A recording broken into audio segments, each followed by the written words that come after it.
In this episode, I'm with Chris Record, the GOAT of entrepreneur rap videos. At the end of the day, people are always trading time for money at a job, trading time for money in a business, trading even more time for money. But what about trading money for time? What about buying back time and then doing the things you really want to do, like rap videos and stuff like that? You know what it is. Ecom power sellers do it big. Sky is the limit. I'm haters that keep saying it's impossible. All I know is that we gotta go level up our lifestyle if we love the game.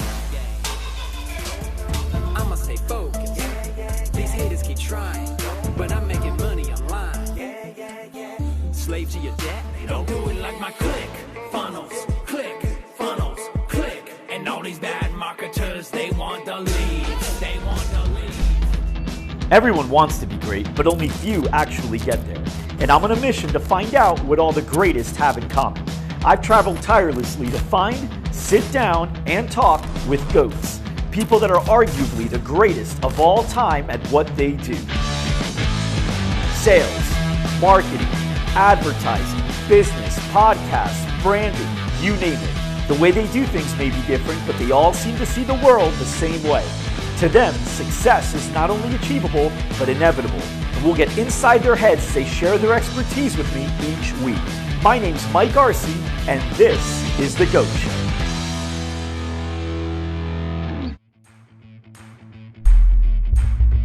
This episode is sponsored by Agency GSD. Starting a digital agency was definitely one of the best decisions I've ever made. Building it, however, was a lot more challenging than expected. I always wish someone just gave me a roadmap that I could follow and let me be a fly on the wall at a successful agency so I could just see how it's all done. Agency GSD allows you to do just that. Stop playing small and visit agencygsd.com to learn how to help hundreds of clients get it to 7 figures and be extremely profitable along the way. Again, go to agencygsd.com. And I also have to share my experience with ClickFunnels. If you've been living under a rock and haven't heard of them, they're hands down the #1 platform for building landing pages and marketing funnels. I've been using them since 2015, and it's so crazy how easily my team and I create landing pages using their proven templates and easy drag and drop system. Without any design or coding experience whatsoever, we've been able to create hundreds of landing pages within minutes that look great and close sales better than anything we've used in the past. They're great for webinar funnels, sales funnels, demos, squeeze pages, you name it.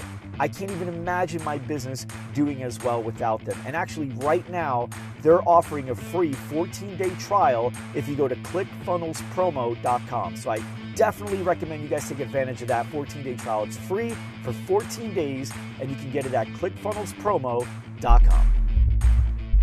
Hello everybody, I'm Mike Arce, and welcome back to another episode of The GOAT Show, where we interview people that are arguably the greatest of all time at what they do. And today, I'm here with Chris Record, the GOAT of entrepreneur rap videos. Chris, welcome to the show. What's up? Glad to be here. Now, we're in this is your place. Yeah, thank you. We're in your, where you live every single day, right here on the Strip in Vegas. Yeah. I've known about you now for about a year. I think the very first thing that I saw was the ClickFunnels video. I think that's the first. The ClickFunnels rap. Yeah, I made the connection because I saw pictures of you online or random stuff with the orange hat. Like that's your thing. You wear the orange hat everywhere, right? and your whole house, you got like orange couches, you got orange coffee makers. That's the biggest orange couch I could find. You found it, dude. I don't know. I think it's the only orange couch. So, you've done a good job with the branding, and then. Man, the ClickFunnels rap was great. You just put out more and more content. Your views get hundreds of thousands of views to it. So let's talk about Orange. Okay, Orange. Why is Orange such a big part of your life? Okay, so this is actually an accident. It all happened on accident. Back in 2013, maybe something like that.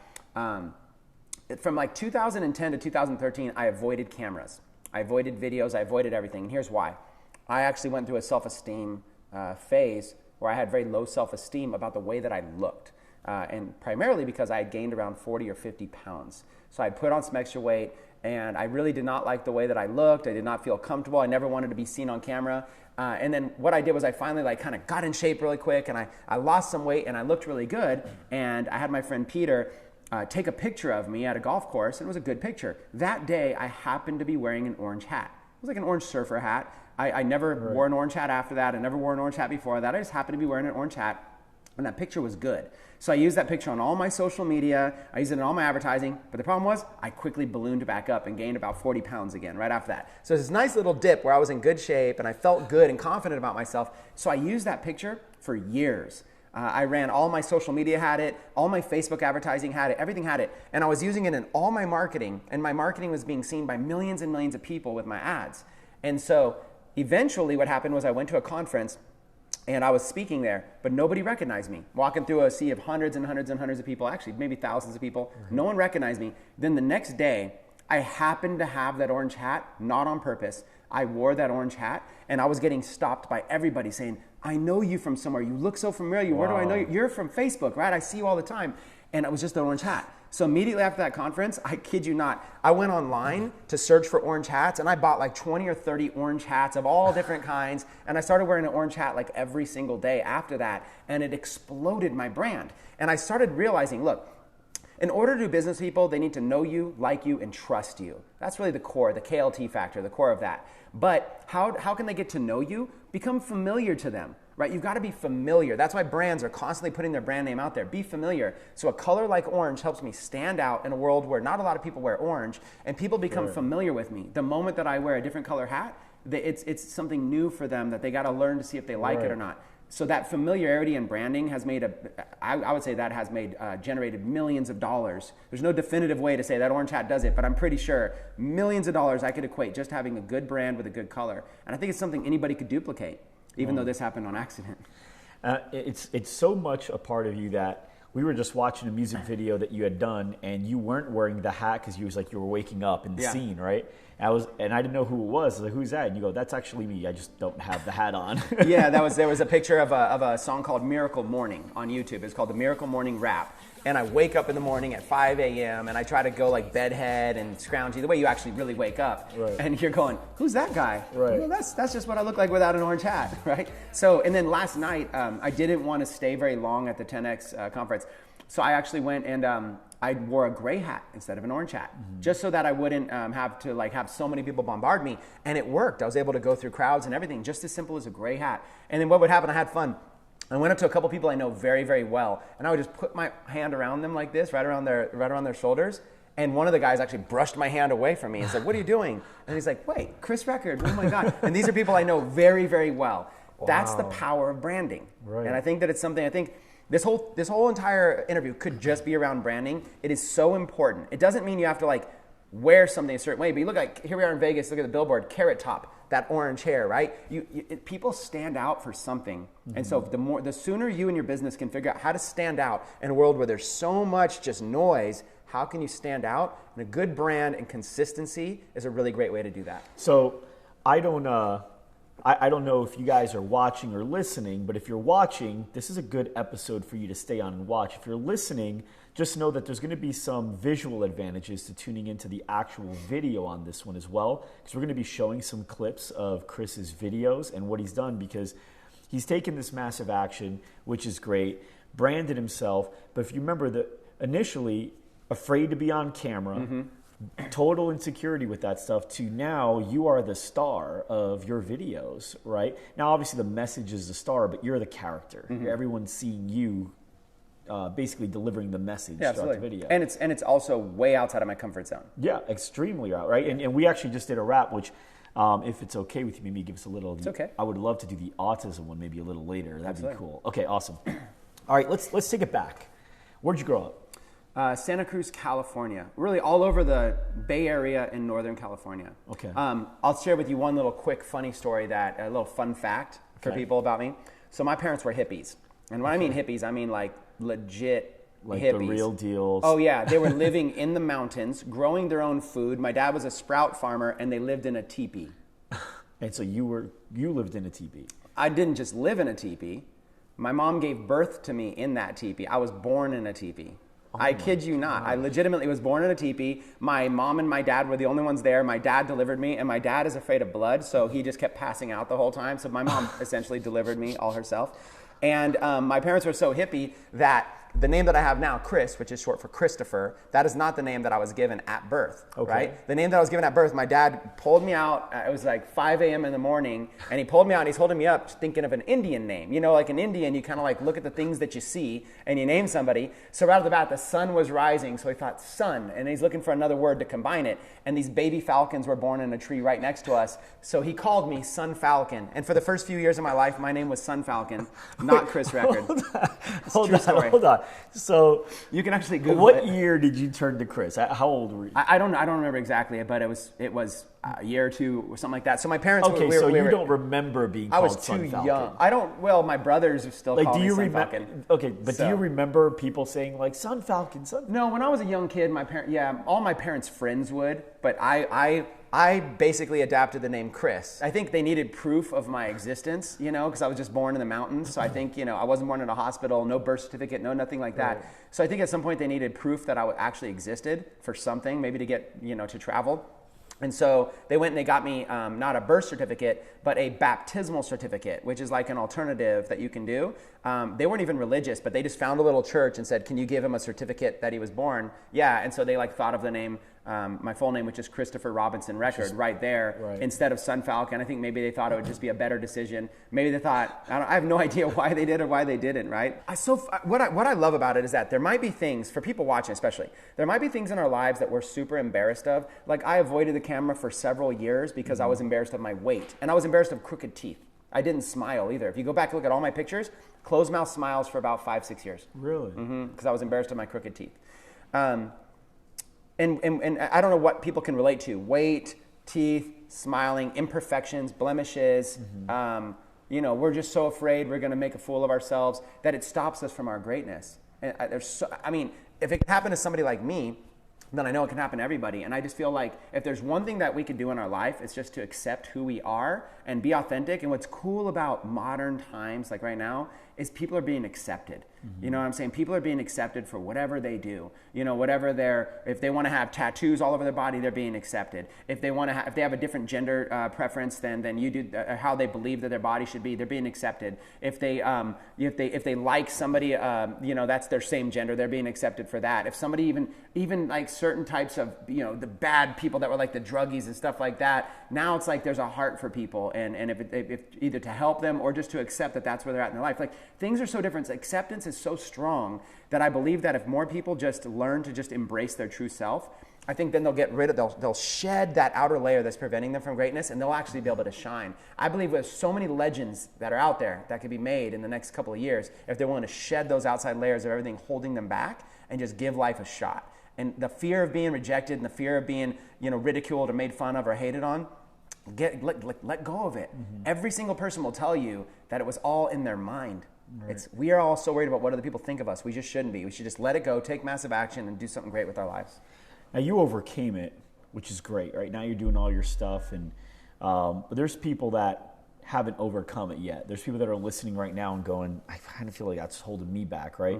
So sometimes the best way to kind of put stuff together is to find out like why is it apart in the first place? So why do you think you were dealing with that? What do you think there was anything that happened along the way, or what kind of started building up that insecurity? Oh, sure. I mean, like my life in general. So when I was when my parents got divorced at an early age, I started going back and forth between the two. How old are you? I think I was 6, 7, 8, somewhere right around there.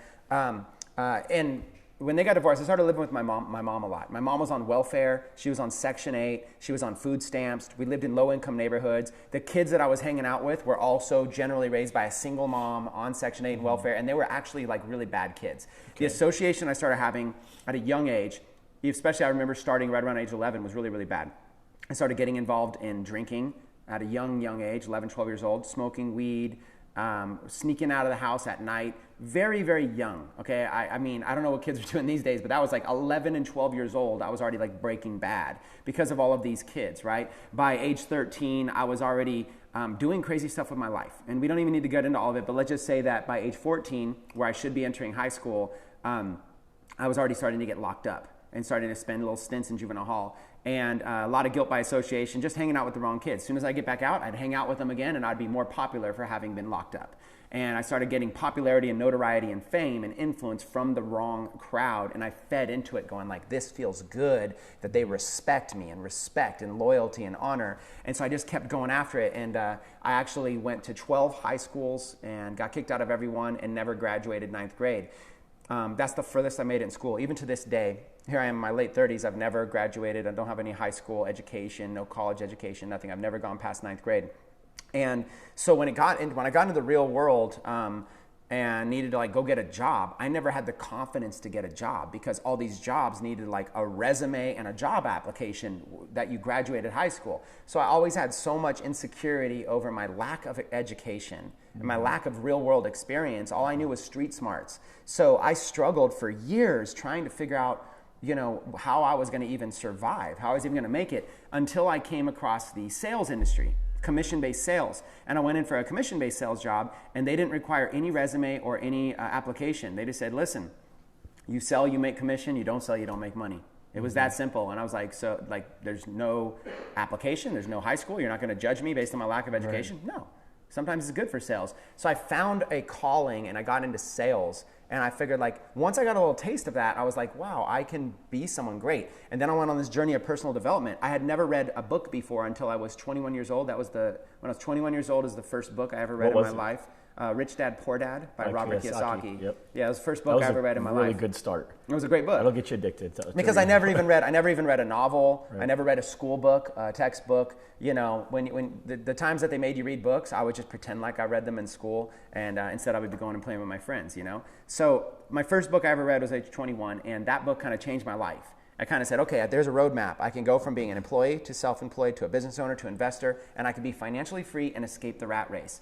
So I went on this journey, and I was ambitious. I thought it would happen fast, but it didn't. And I had a long ways to go. So I ended up reading like about 100 books. I spent my days in the library. In like 2 years. Okay. I would spend my days in the library. So I would catch public transportation, the bus to the local library, and I would just read books there in the library, and I would use the little computers they had there to try to like research and teach myself stuff so I could try to get some skills. And I was learning, like, I wanted to be involved in internet and technology.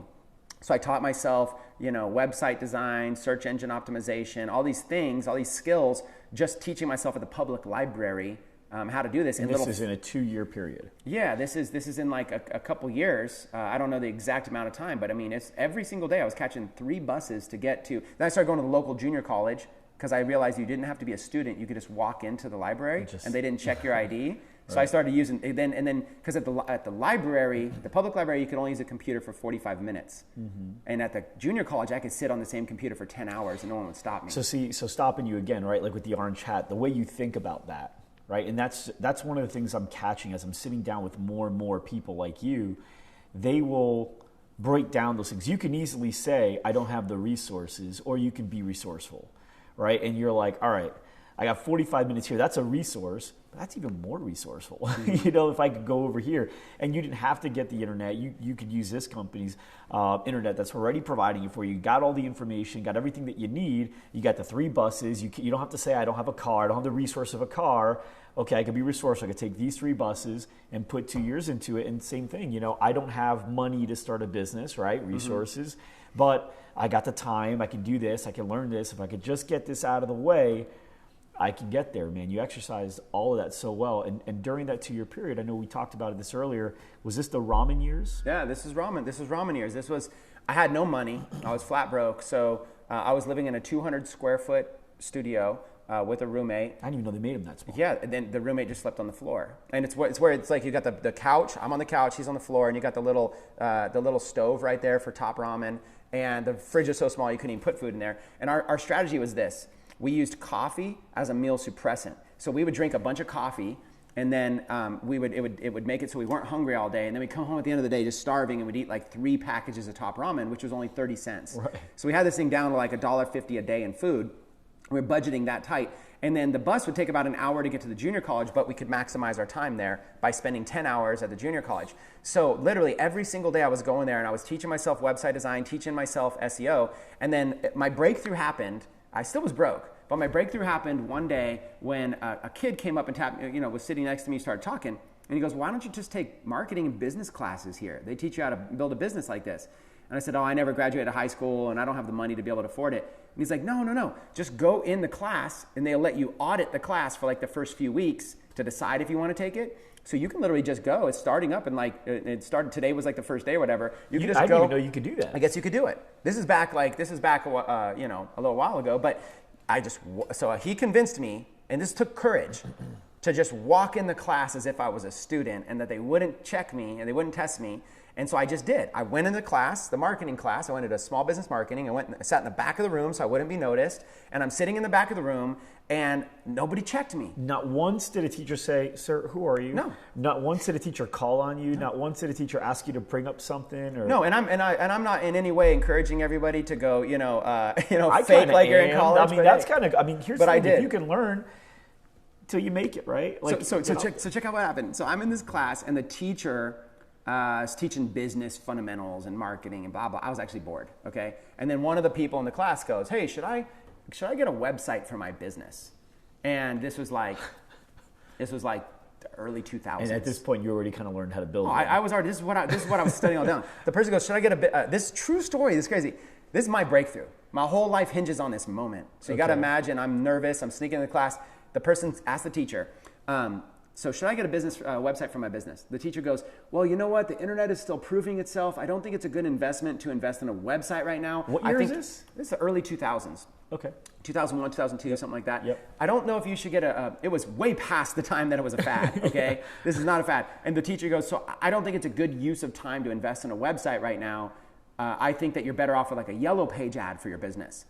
And then I just couldn't handle it. So I did the most bold, stupid thing you can do. I snuck in the class. I don't belong there. I've never even been inside of a college class before, but I raised my hand.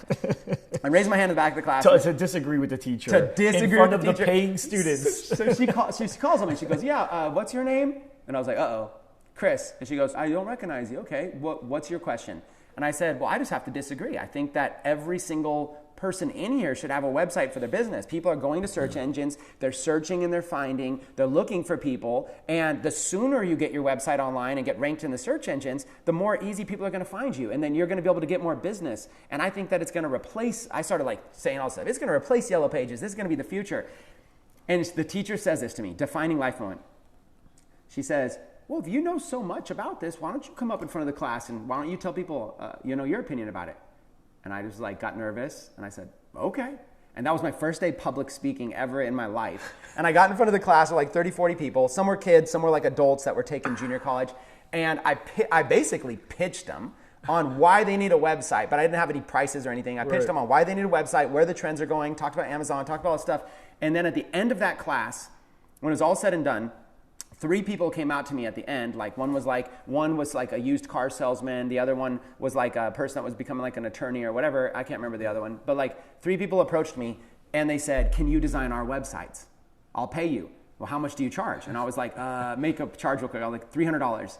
And they're like, each one, I'll take one, I'll take one, I'll take one. So I made like $1,000 my first day public speaking. And from that day forward, I never even went back into that class. That was one day I ever attended a college class. What did the teacher say afterwards? Was she in agreement now? No, she wasn't even in agreement. She wasn't, you didn't sell her a website. I did not sell her a website, unfortunately, But the thing was that once I realized like I got those clients, then what I did was I realized, hey, $300, $400, $500, I can get these clients. So then I went out and got like 30 of them, and I was still making okay money, but not rich yet. And then what I did was I put together a package to get all their websites ranked in Google. And oh man, I started charging like $1,000 a client. I'm in my early 20s and now I'm making like 10 grand a month, even as much as $20,000 a month. I'm no longer living in this poverty level. I got money to pay my mom's bills, my bills. I upgrade out of the studio and get into an apartment. And my life, I started making 6 figures. In fact, from that year, I've made 6 figures or higher every year of my life from there. Wow. And I finally found like my calling, which was I was attracted into the digital marketing space, internet marketing, online marketing.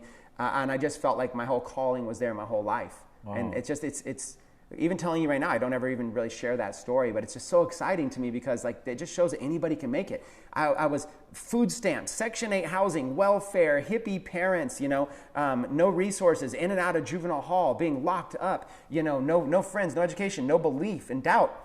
And yet I was able to turn it around and create a multiple 6-figure, then 7-figure, then 8-figure per year business just off of hustle and drive and passion. That's really cool, man. That's awesome.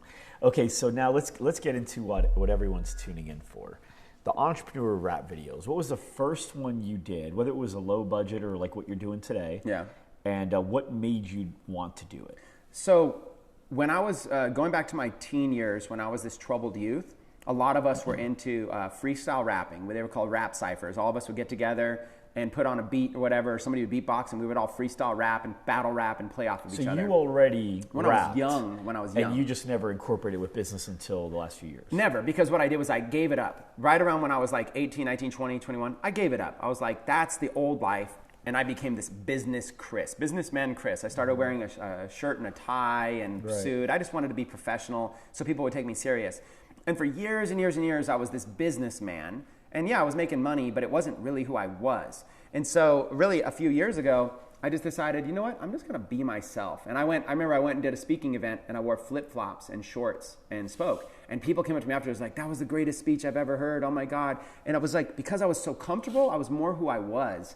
Instead of trying to be the next Tony Robbins or whoever, I was just being Chris Record. And Chris Record was who they came to see, not Tony Robbins. So I went through this identity crisis for like 15 years, thinking I had to be the next, like a Donald Trump or an Anthony Robbins, something like that. When I didn't, I could just be myself.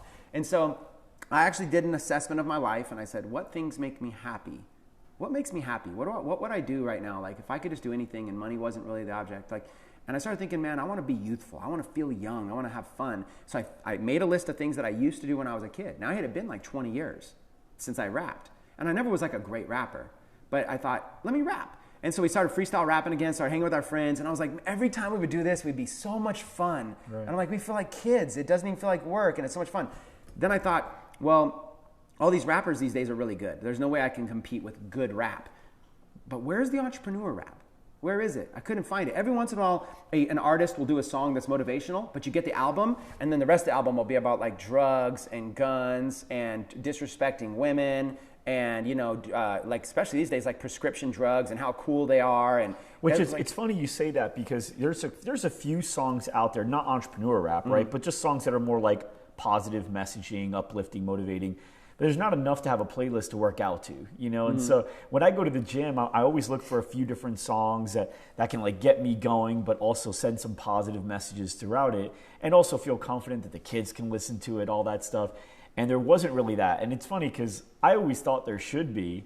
And then I see your stuff, and I'm like, this is crazy. This guy's doing it, and he's in my hometown. Back then, you were in my hometown. Both, yeah, we were neighbors. We just weren't hanging out. Yeah. Okay. Cool. So go ahead. So basically, I was just like, okay, my goal is not to be a rapper or a great rapper. I'm not going to try to fill audiences and travel and do on stages. I want to make rap that's like about the things that I actually do in my life. And I just want to do it more as like a hobby, more for fun. So I started rapping about building sales funnels and search engine optimization and digital marketing. And I started rapping about like being an entrepreneur and traveling around and building e-commerce websites. And I just had fun like rapping about all of these topics that to me, they were real. Like, look, I may have grown up as a thug, so I have a little bit of that like part of me, but on my day-to-day basis, I'm not strapped with a gun, and I'm not taking Molly and Percocet, and I'm not, turning it up at the club and coming back at 5 a.m. with like, a hot tub with 20 girls in it, and this is not who I am. I don't think you could fit 20 girls in there. But that's a nice tub.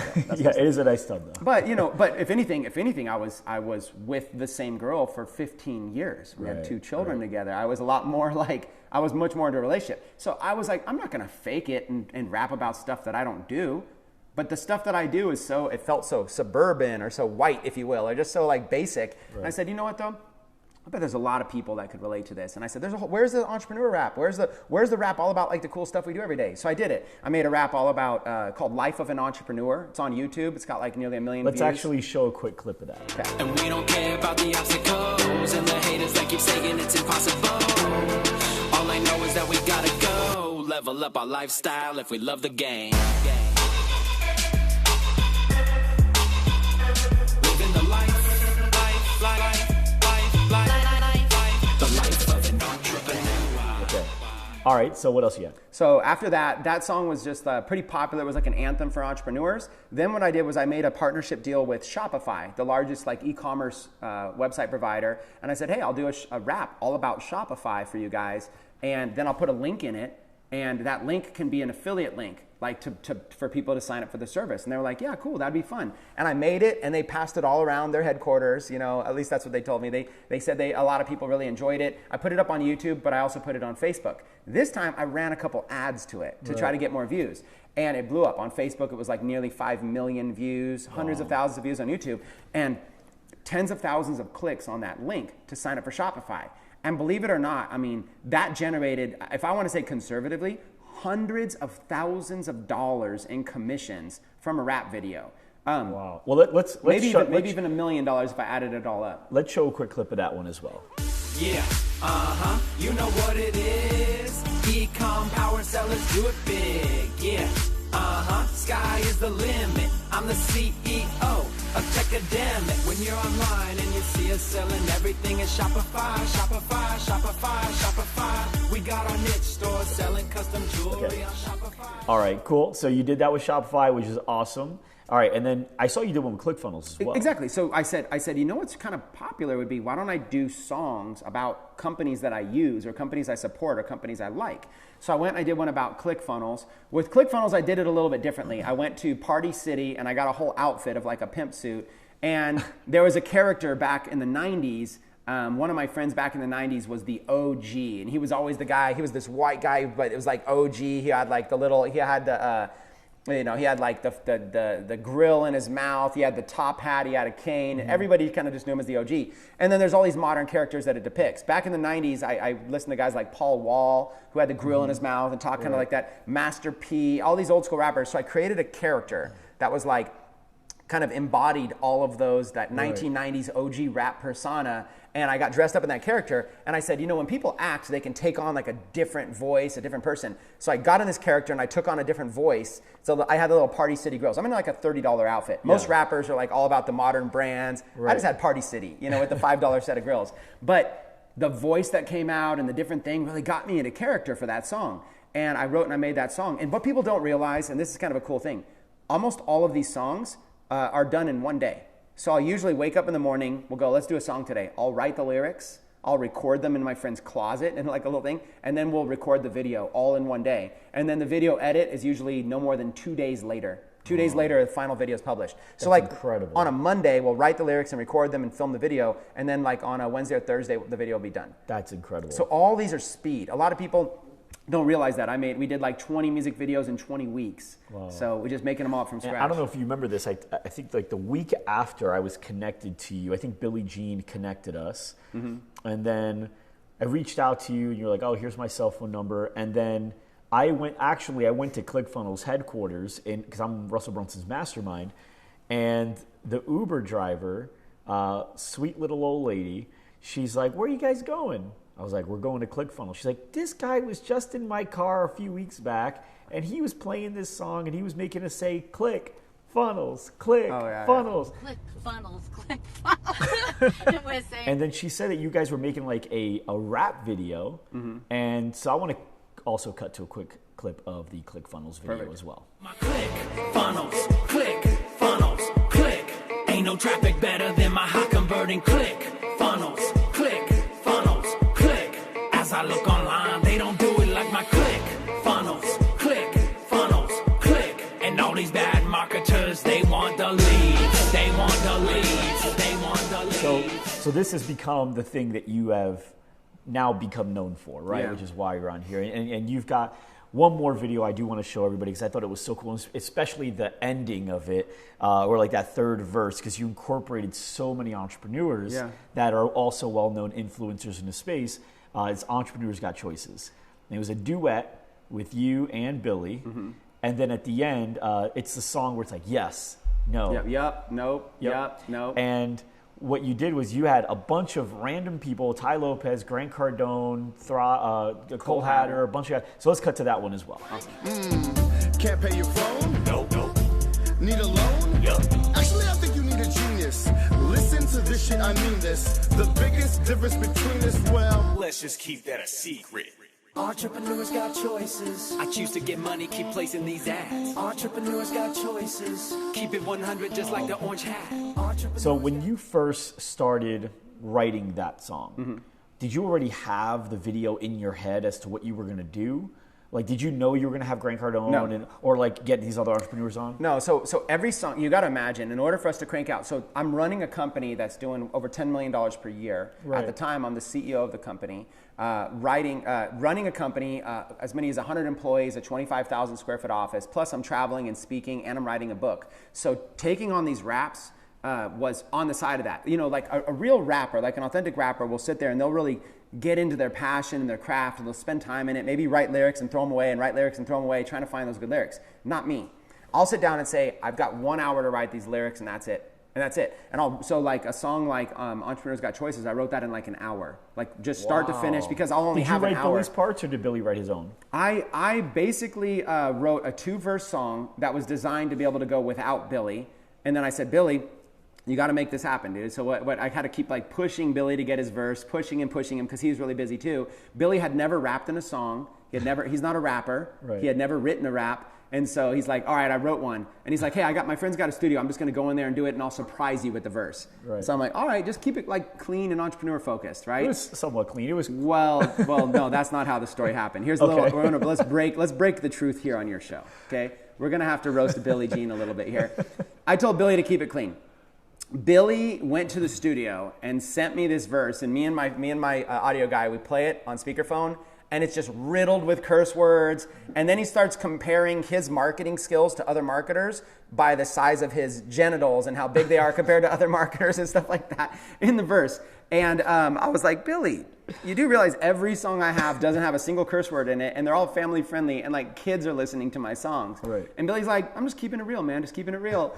And so anyways, if you actually listen to the song, you'll know, like, you'll watch his mouth something, and we actually go over it with other lyrics. I had my guy go and replace the last line of his song, and we just said, we'll just keep that a secret.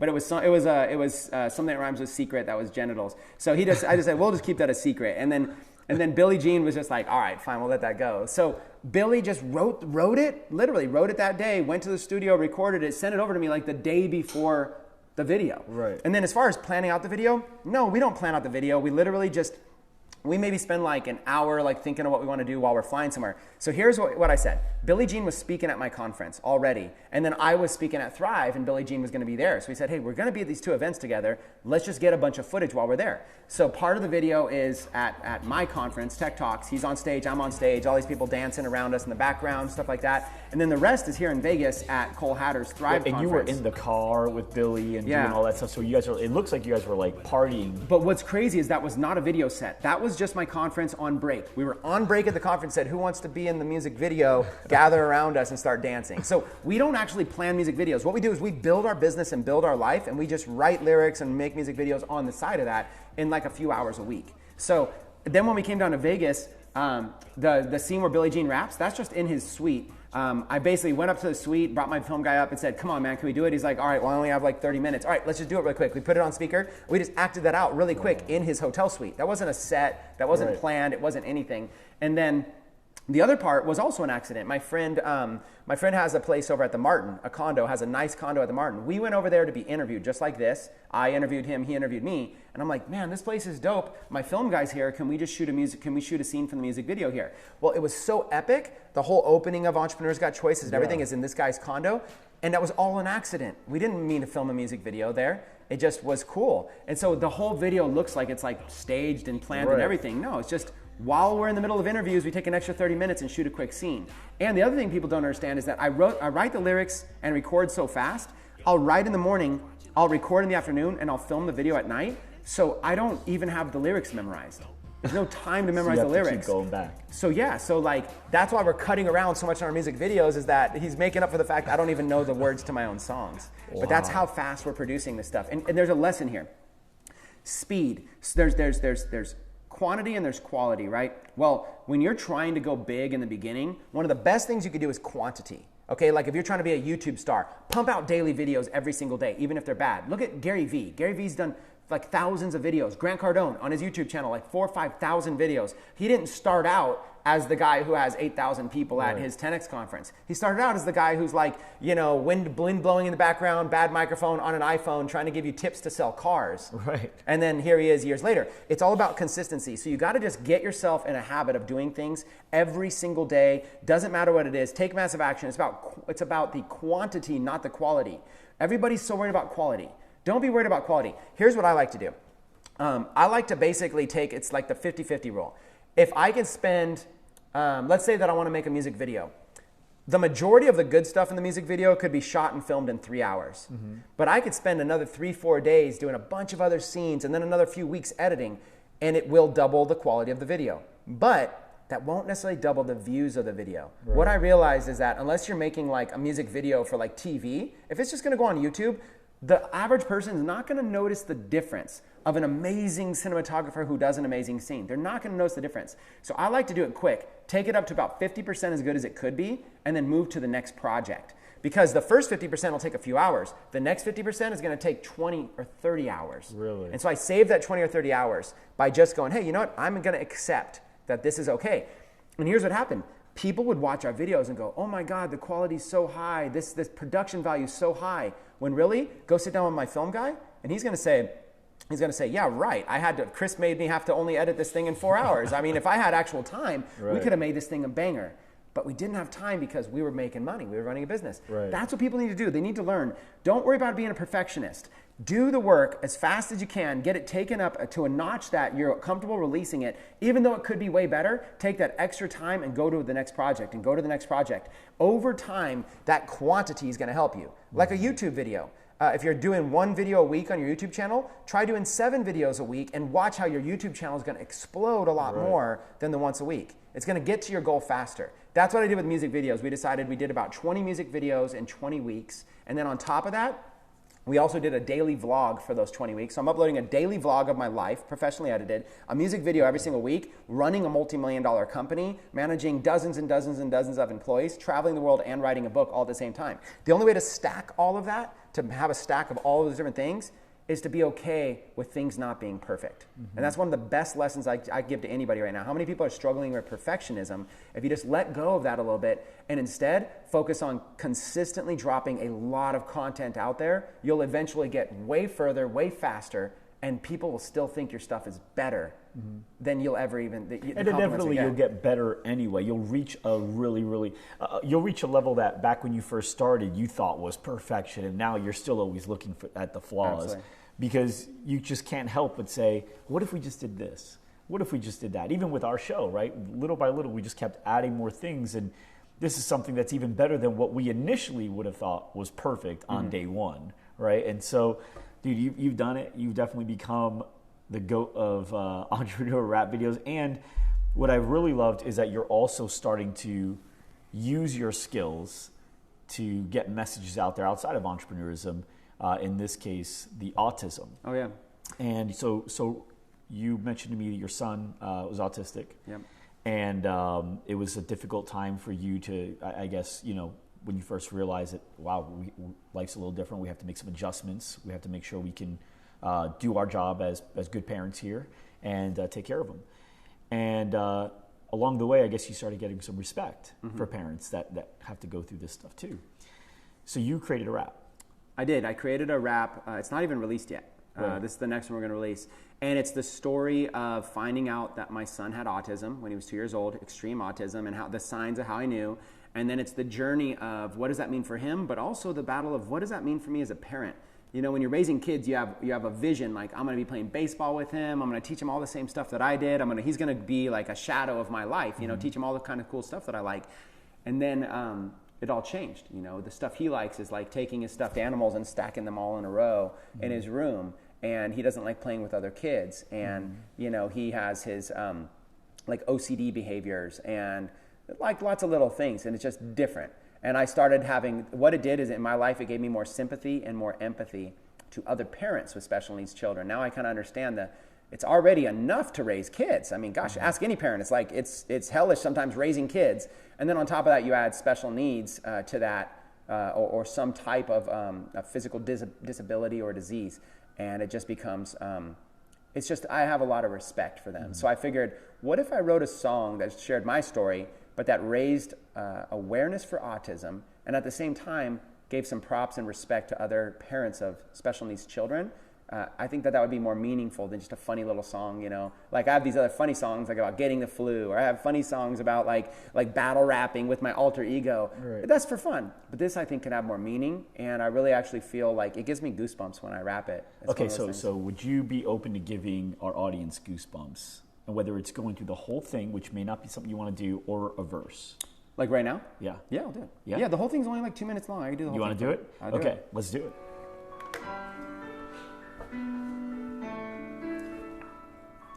All right, so this is Autism Awareness. It's the story of my son.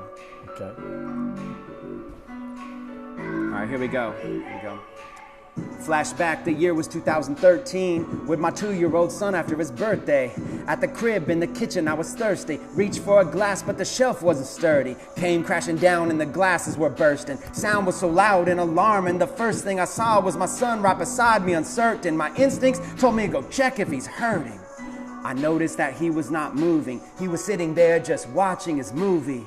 All alone in the corner of the room. He was only 5 feet from the sounds and the booms. He never moved, he never reacted, never even took his eyes off his iPad. This was the first time that I realized my kid had something a little bit different. I looked him in the eyes and he looked away. He didn't look surprised when I broke a plate. He didn't recognize me or know my name. It's crazy how fast things change. I try to pick him up, but he runs away. He's in and out of fits every other day. Even simple games he don't want to play. It's crazy how fast things change.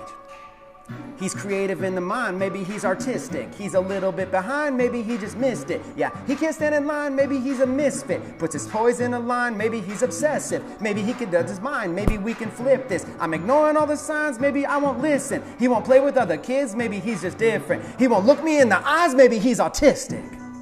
Man, that hits quick. Goosebumps crawl from my arms to my wrists. I fall on my palms and my knees, and I'm praying for parents of all special needs. We can rise up with our faith and belief through science and doctors and holistic means, through strength and the power of all human beings. One day we'll find a cure for the disease. Until then, we'll fill them with love unconditional. And we'll treat them like young individuals, reaching out and teaching them with all types of visuals, digital, physical. Get them on a schedule. Look.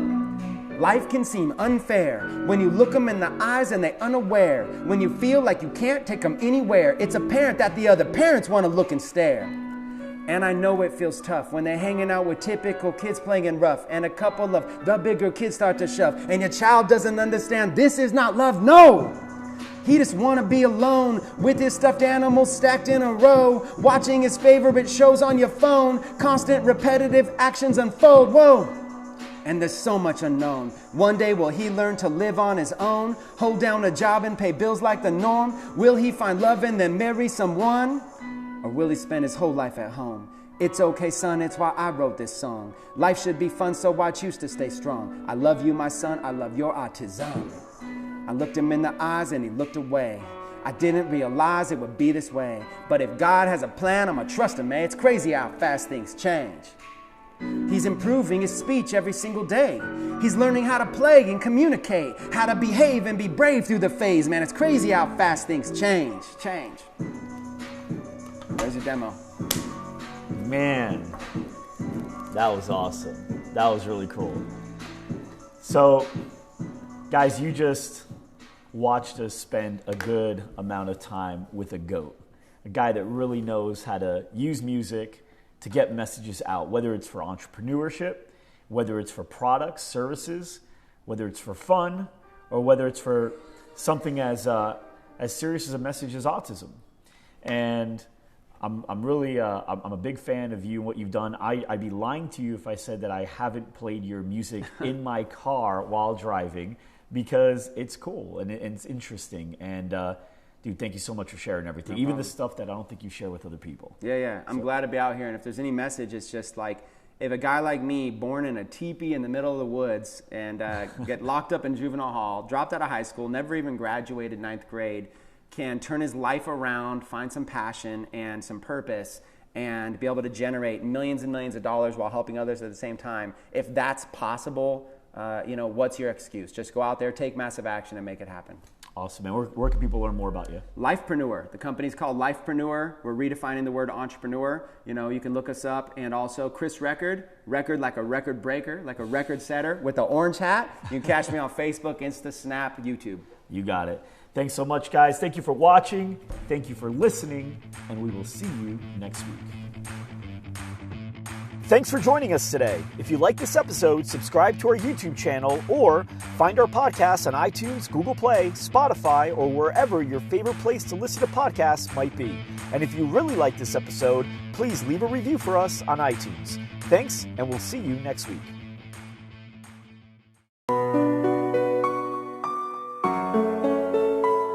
Autism awareness. The story of my son when he was first diagnosed with autism. This is for Autism Awareness Month. Flashback, the year was 2013, with my 2-year-old son after his birthday. At the crib in the kitchen I was thirsty, reached for a glass but the shelf wasn't sturdy. Came crashing down and the glasses were bursting. Sound was so loud and alarming, the first thing I saw was my son right beside me, uncertain. My instincts told me to go check if he's hurting. I noticed that he was not moving. He was sitting there just watching his movie. All alone in the corner of the room. He was only 5 feet from the sounds and the booms. He never moved, he never reacted, never even took his eyes off his iPad. This was the first time that I realized my kid had something a little bit different. I looked him in the eyes and he looked away. He didn't look surprised when I broke a plate. He didn't recognize me or know my name. It's crazy how fast things change. I try to pick him up, but he runs away. He's in and out of fits every other day. Even simple games he don't want to play. It's crazy how fast things change. He's creative in the mind, maybe he's artistic. He's a little bit behind, maybe he just missed it. Yeah, he can't stand in line, maybe he's a misfit. Puts his toys in a line, maybe he's obsessive. He's developing his mind, maybe we can flip this. I'm ignoring all the signs, maybe I won't listen. He won't play with other kids, maybe he's just different. He won't look me in the eyes, maybe he's autistic. Man, that hits quick. Goosebumps crawl from my arms to my wrists. I fall on my palms and my knees, and I'm praying for parents of all special needs. We can rise up with our faith and believe through science and doctors and holistic means. Strengthen the power of all human beings. One day we'll find a cure for the disease. Until then, we'll fill them with love unconditional, and we'll treat them like young individuals, reaching out and teaching them with all types of visuals, digital, physical, get them on a schedule. Look, life can seem unfair when you look them in the eyes and they're unaware. When you feel like you can't take them anywhere, it's apparent that the other parents want to look and stare. And I know it feels tough when they're hanging out with typical kids playing rough, and a couple of the bigger kids start to shove, and your child doesn't understand this is not love, no! He just wanna be alone with his stuffed animals stacked in a row, watching his favorite shows on your phone, constant repetitive actions unfold, whoa! And there's so much unknown.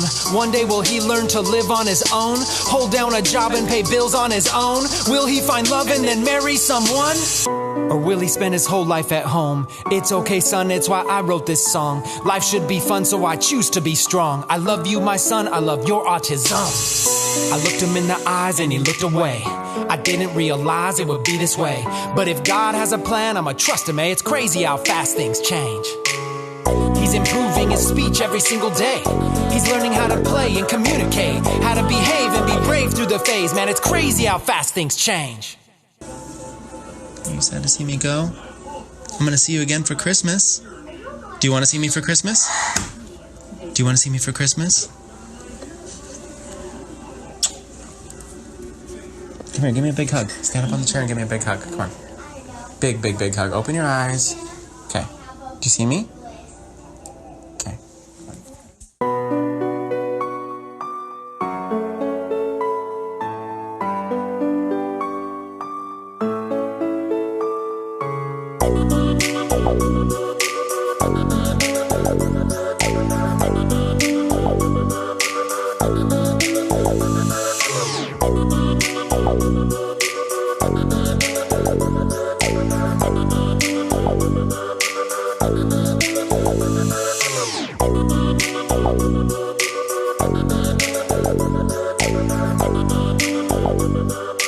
Thank you.